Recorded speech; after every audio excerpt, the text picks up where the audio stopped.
அஜித் சாருடைய விசுவாசம் லேட்டாக ரிலீஸ் ஆனாலும் வசூல்ல பட்டைய கிளப்பிச்சு. இதை தொடர்ந்து அஜித் சார் பிங்க் படத்தோட ரீமேக்ல நடிச்சிட்டு வராரு. இந்த படத்தோடைய படப்பிடிப்பு ஹைதராபாத்ல நடந்துட்டு வருது. இந்த படத்தை போனி கபூர் தயாரிக்கிறாரு, வினோத் தான் டைரக்ஷன் பண்றாரு. இது முன்னாடியே தெரிஞ்ச விஷயம் தான். இந்த படப்பிடிப்பு நடந்து வரும் இந்த நிலையில தல 60 படத்துடைய டைரக்டர் யாரு அப்படின்னு ரொம்பவே பரபரப்பா இணையதளங்கள்ல ஒரு நியூஸ் போயிட்டு இருக்கு. முன்னாடியே இந்த படத்தையும் வினோத் தான் டைரக்ஷன் பண்ண போறாரு அப்படின்னு சொன்னாங்க. மேலும் இது வினோத்துடைய சொந்த கதை அப்படின்னு சொன்னாங்க.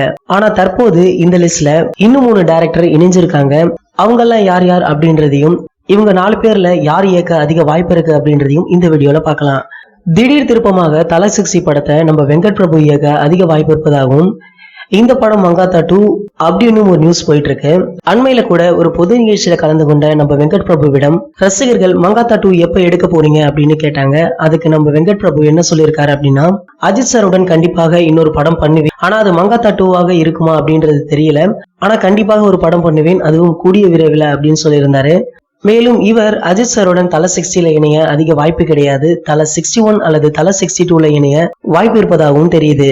அடுத்ததாக துருவ நட்சத்திரம், என்னை நோக்கி பாயும் தோட்டா ஆகிய படங்களை இப்போ டைரக்ஷன் பண்ணி வரும் நம்ம கௌதம் மேனன் தான் இருக்காரு. இந்த 2 படங்களையும் இவர் முடிச்சுட்டு என்னையா இருந்தால் 2 படத்துடைய திரைக்கதையை அமைக்க உள்ளதாகவும் செய்தி வந்துட்டு இருக்கு. இந்த படத்துடைய ஒன்லைன் கதையை அஜித் சாரிடம் சமீபத்துல சொல்லியிருக்காராம். அஜித் சாரும் இதை கேட்டு அசந்து போய் திரைக்கதையை தொடங்குமாறு அனுமதியும் அளித்ததாகவும் சொல்றாங்க. இந்த படத்துல சின்ன குழந்தையாக நடித்த நம்ம அனிகா இப்போ பெரிய பெண்ணாக மாறி இருக்காங்க. அவங்களுக்கும் இந்த படத்துல ஒரு முக்கிய கதாபாத்திரம் இருக்கும் அப்படின்னு பேசப்படுது. அதனால தலையின் 60வது படம் என்னையா இருந்தால் 2 அப்படின்னு கேட்டீங்கன்னா கண்டிப்பாக கிடையாது. இவர் இப்பதான் திரைக்கதையுடைய பணிகளை ஆரம்பித்துள்ளதால இவருக்கும் தல 61 அல்லது 62ல தான் வாய்ப்பு இருக்கா. இவரை தொடர்ந்து நம்ம விஷ்ணுவர்தனும் இந்த லிஸ்ட்ல இருக்காரு. இவர் அஜித் சாரை வைத்து பில்லா ஆரம்பம் என 2 மெகா ஹிட் படங்களை கொடுத்திருக்காரு.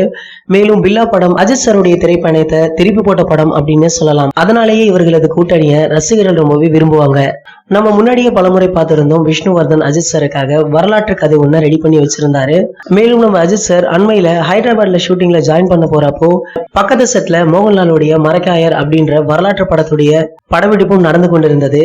அங்கு சென்ற நம்ம அஜித் சார் அந்த படத்தில் பணிபுரிந்த கலைஞர்களையும் அந்த படத்துடைய இயக்குனர் பிரியதர்ஷனையும் சந்தித்து பல விஷயங்களையும் பேசியிருக்காராம். அதை தொடர்ந்து நம்ம அஜித் சார் அவருக்கும் வரலாற்று படத்துல நடிக்க ரொம்பவே ஆசை அப்படின்னு சொல்லியிருக்காராம். சோ அதனால அஜித் சாரும் விஷ்ணுவர்தனும் இணைய அதிக வாய்ப்பு இருக்கு. ஆனா இங்க ஒரு சிக்கல் இருக்கு.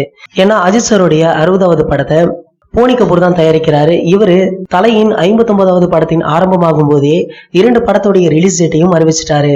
அதாவது தல 59 படம் அஜித் சாருடைய பிறந்தநாள் மே 1க்கு ரிலீஸ் ஆகுது. தலையின் 60வது படம் 2020ல ஏப்ரல் 14 அன்னைக்கு ரிலீஸ் பண்ண போறாங்க. சோ இந்த குறுகிய காலத்துல விஷ்ணுவர்தன் அஜித் சாரை வைத்து ஒரு வரலாற்று படம் எடுப்பது என்பது அசாத்தியமான விஷயம்தான். சோ அதனால இவருக்கும் தலையின் 60வது படத்துல வாய்ப்பே கிடையாது. இப்போ இந்த லிஸ்ட்ல டாப்ல இருப்பது நம்ம வினோத் தான்.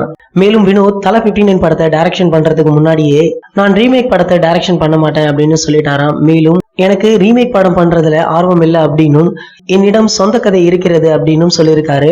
அதற்கு நம்ம அஜித் சார், நீங்க இந்த படத்தை ரீமேக் பண்ணி கொடுத்தா அடுத்த படத்திற்கும் உங்க கூடவே கூட்டணி அமைப்பதாக பேசப்பட்டது.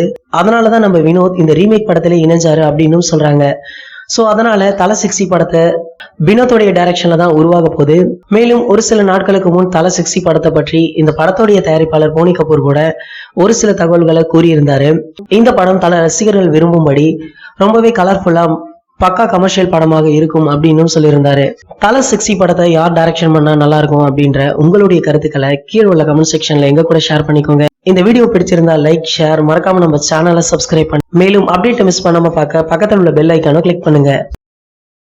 இந்த 2 வீடியோவை நீங்க மிஸ் பண்ணிருந்தீங்கன்னா கிளிக் பண்ணி பாருங்க.